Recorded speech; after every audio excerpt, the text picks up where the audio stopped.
DJ धमाक चौक के channel सबसे पहले सब्सक्राइब का बेल आइकन को दबाना होगा।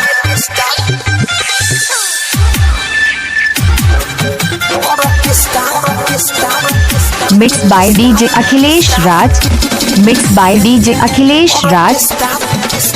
म्यूजिक डायरेक्टर डीजे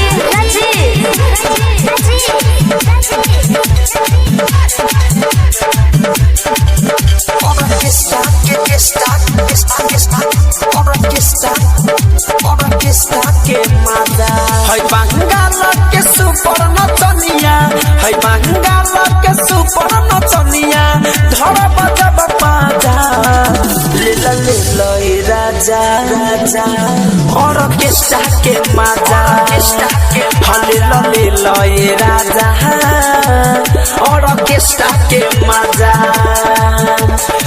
है बंगाल के सुपर नचनिया है बंगाल के सुपर नचनिया धर बजब बाजा ले राजा और ऑर्केस्ट्रा के मजा हले राजा। डीजे अखिलेश राज कलाकार दीवाना धमाक चौक। डीजे अखिलेश राज कलाकार दीवाना धमाक चौक। डीजे अखिलेश राज कलाकार दीवाना धमाक चौक। डीजे अखिलेश राज कलाकार दीवाना धमाक चौक। डीजे अखिलेश राज कलाकार दीवाना धमाक चौक।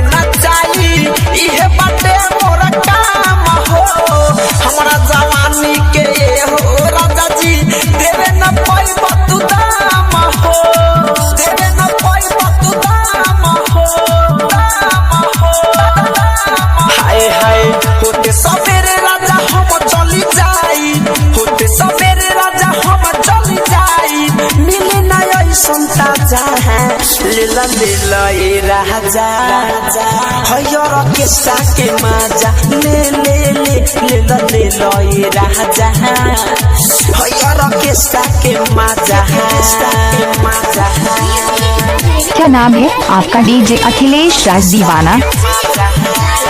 क्या नाम है आपका डीजे अखिलेश राज दीवाना? क्या नाम है आपका डीजे अखिलेश राज दीवाना? क्या नाम है आपका डीजे अखिलेश राज दीवाना?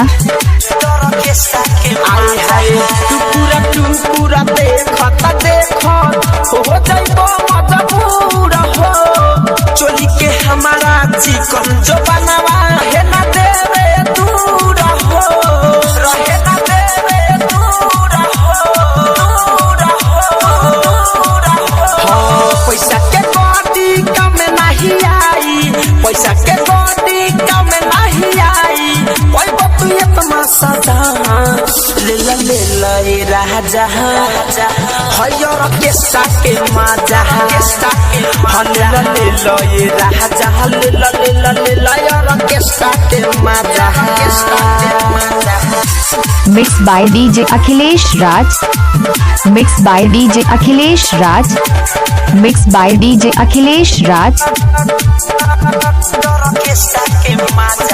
Mix by DJ Inder Raj Dhamak Chowk.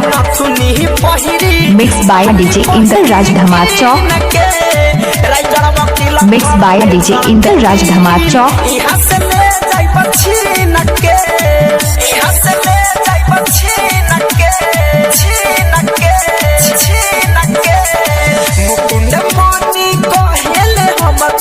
Dhadkan Dhananjay कहेले हमके छोड़ के तू ना जा ले राजा हयर के साके मजा ले